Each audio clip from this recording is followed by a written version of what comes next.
फैज़ाबाद लोकसभा चुनाव का 2024 का जो यहाँ पर मतदान हुआ सकुशल सब संपन्न हुआ। प्रशासन पूरी निगाह में था, सुरक्षा व्यवस्था के बीच मतदान यहाँ पर पूरी तरह से सकुशल निपटाया और प्रशासन का जनता ने आभार भी व्यक्त किया कि जिस तरह से अयोध्या फैज़ाबाद को कहा जाता है कि बहुत ही महत्वपूर्ण सीट है और इस सीट को यहाँ पर जिस तरह की कहा जाए कि एक जो लड़ाई है यहाँ पर टक्कर की लड़ाई है, जहाँ एक तरफ समाजवादी पार्टी इंडी गठबंधन से अवधेश प्रसाद हैं, वहीं दूसरी तरफ भारतीय जनता पार्टी से लल्लू सिंह है जो कि इस प्रत्याशी पद के लिए उनको भारतीय जनता पार्टी से टिकट दिया है और तीसरी बार सांसद पद के प्रत्याशी हैं। तो अब देखना यह है कि जनता का रुझान किस ओर गया है और कितना मत लोगों ने दिया इंडिया गठबंधन को और भारतीय जनता पार्टी को।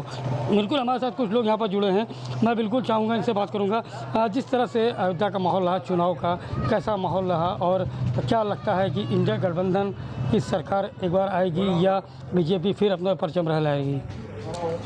ये परिवर्तन का 2024 का चुनाव है और 2024 संविधान बचाने का चुनाव है, देश बचाने का चुनाव है, आरक्षण बचाने का चुनाव है, दलित आदिवासियों का हक बचाने का चुनाव है और ये चुनाव इस देश का भविष्य तय करेगा। इसलिए कि मोदी जी की तानाशाहियाँ बढ़ती चली जा रही और विपक्ष के साथ भी इस वक्त चुनाव आयोग इस वक्त एक सौतेली माँ का रवैया अपनाए हुए है। चुनाव आयोग पूरी तरह से सो रहा है। फैज़ाबाद सीट के ये हालात है कि फैज़ाबाद सीट पर तमाम BLO जो वोट डालने जा रहे थे उनको ये साफ साफ बता रहे थे आपका नाम नहीं आया, वोटर लिस्ट में आपका नाम नहीं आया।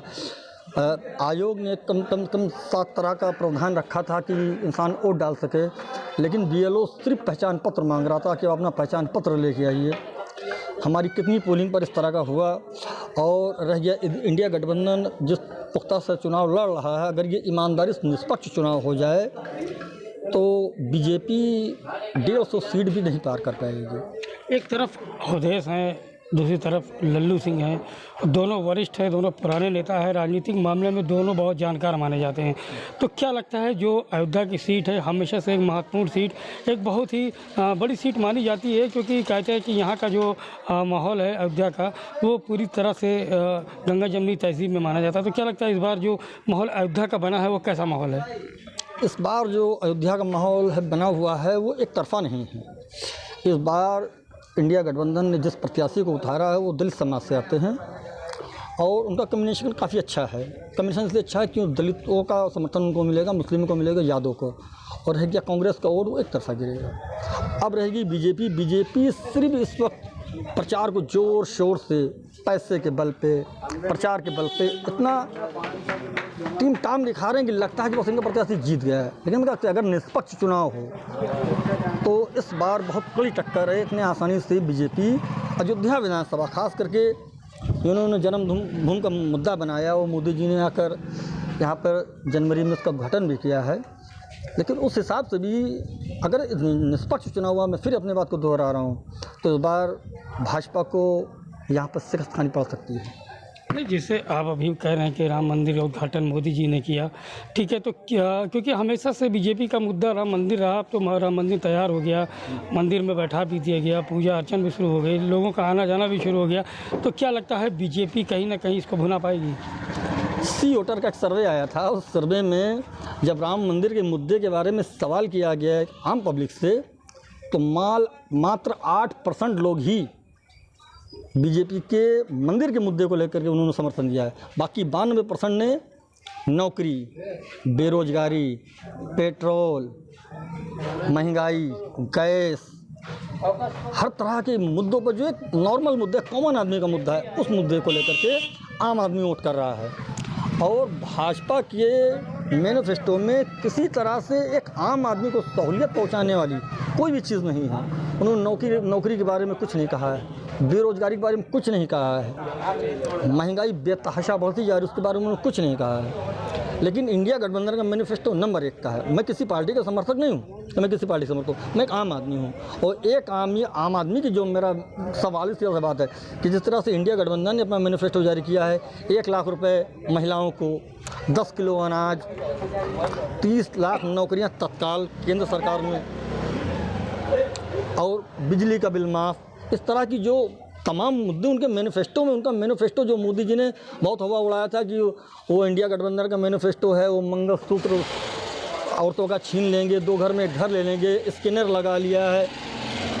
उनके इस हौफा से आम लोगों ने कांग्रेस का मैनिफेस्टो पढ़ना चालू कर दिया और मैनिफेस्टो पढ़ करके उसने ये चीज़ उनको पता चला कि जो नारा उसने दिया, क्या उसने उस पर खरे उतर रहे हैं? बिल्कुल नहीं, उस पर बिल्कुल नहीं खरे उतर रहे हैं। ठीक है, आम जनता को क्या चाहिए? बेरोज़गारी बहुत है। अभी जो ये बात ये कह रहे थे कि हमें नौकरी की परेशानियां हैं, जो पढ़ लिख चुके हैं, डिग्री वाले हैं, उनको नौकरी नहीं मिल रही, वो क्या करेंगे?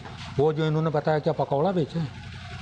20 लाख रुपया लगा के एक बच्चा घर वाले पढ़ाते हैं उसको, तो पकौड़ा बेचने के लिए ना उसको पढ़ाया है, तो यो इनको कौन पूछेगा, कौन वोट देगा?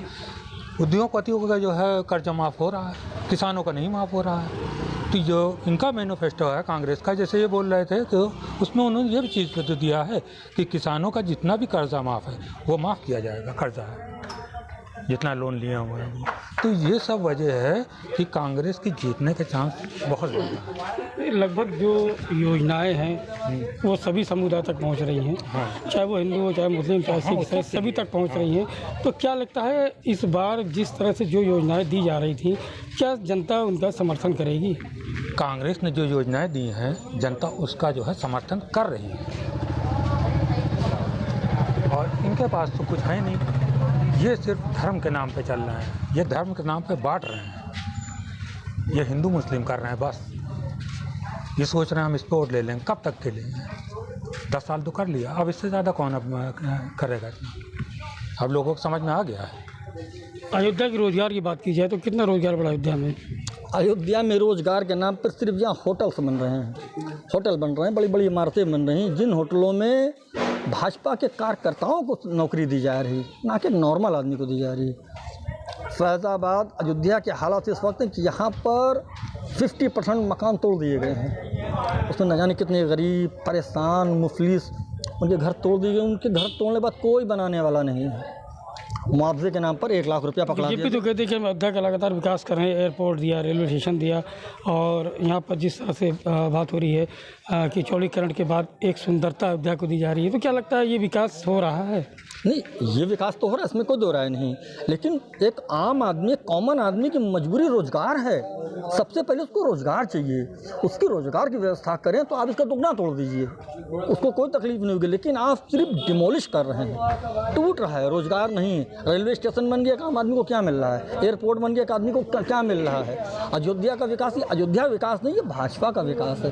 वो अपना वोटर बनाना चाहती है, वो अपना वोटर होना है कि हमने अयोध्या को गुजरात मॉडल बना दिया है। जिस तरह से 2014 में इन्होंने एक नारा दिया था गुजरात मॉडल, उस पर हमारे अमिताभ बच्चन जी लगातार सब प्रचार भी कर रहे थे टीवी पर कि एक बार गुजरात आके देखो, गुजरात का प्रचार चल रहा था। वो छलावा था, एक आम पब्लिक की आँख में धूल झोंकना था, और उसी तरीके से अयोध्या का एक छलावा है कि हमने बहुत से विकास कर दिए। एयरपोर्ट से एक आम आदमी को क्या मिलेगा?